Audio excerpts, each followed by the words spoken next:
What's up, guys? It's Stiff Leg. Today, I'm going to be explaining strong lifts 5x5. So, this is a beginner program. This is something you're going to run whenever you're brand new to lifting.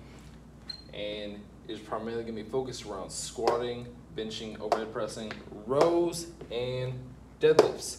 However, it's also, if you look down here at the bottom, it's going to incorporate some accessory work that is going to be your choice on what muscles are lagging for you. So this is linearly progressed. So all that happens is you add 5 pounds every time to all your main lifts, your squats, bench, overhead press, rows, deadlifts. Assistance progression, that's kind of up to you how you're feeling. So start out with this exercise is going to be ran 3 days a week on Monday, Wednesday, and Friday. You have an A day and a B day. So week 1 will look something like Monday A day, Wednesday B day, Friday A day. And then week 2 will be B day, then A day for Wednesday, and then B day again on Friday. Then it just keeps on going. So, obviously, first exercise is going to be squat 5x5 each day. You're gonna notice this has a little bit more volume in it than a lifting program such as starting strength. You're gonna have 5 sets instead of 3 sets. Same thing with bench and overhead press and rows. You're gonna have 5 sets of 5. It's gonna allow you to get a little bit more volume in. You're gonna have no problem though still recovering from this. Absolutely leave a day in between your workouts though. Don't try to go back to back to back. So obviously we have squatting first. Get that out of the way, then we move on to bench pressing on day A, and then we have rows. So I think a big advantage that Strong Lifts 5x5 has over a program such as Starting Strength is that it does incorporate some devoted back work, like rows.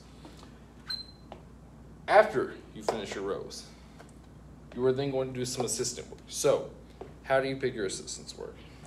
That can entirely depend on how you're built and what muscles are lagging behind. So, if you are a bench pressing and you've noticed that your chest is really developing but your triceps are lagging behind, you might incorporate some tricep pushdowns for your accessory work. Or if you're doing rows, you notice that your biceps are really growing but your back is kind of lagging behind, you might incorporate some lat work. Or even if you're noticing that you're squatting a lot, your glutes keep on getting stronger but your quads are kind of lagging behind, you might incorporate some dedicated quad work. Hey guys, I hope you guys are enjoying this video. Feel free to like and subscribe for more content. Day B is going to be squats, 5 sets of 5 again. However, instead of benching, we're going to be doing overhead press, 5 sets of 5. This is going to give you more dedicated front delt work. And you're then going to have deadlifts, 1 set of 5. So, on deadlifts, you could be doing at most twice a week. You might only be doing once a week. Same thing with rows.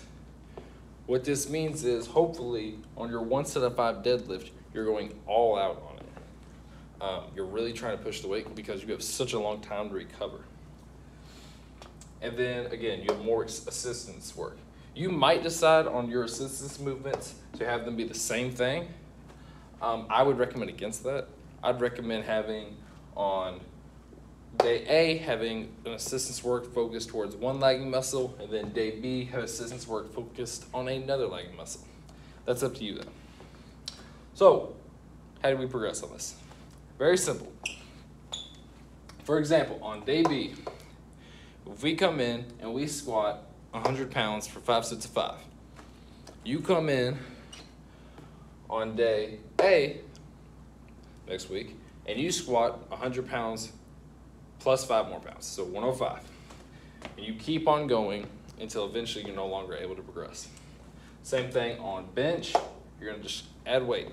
So same thing on overhead press, same time as rows, same thing as deadlifts. The goal is to be better than you were 2 days ago. Eventually you will age out of this, unfortunately. I think it's a much better starting program for a lot of beginners.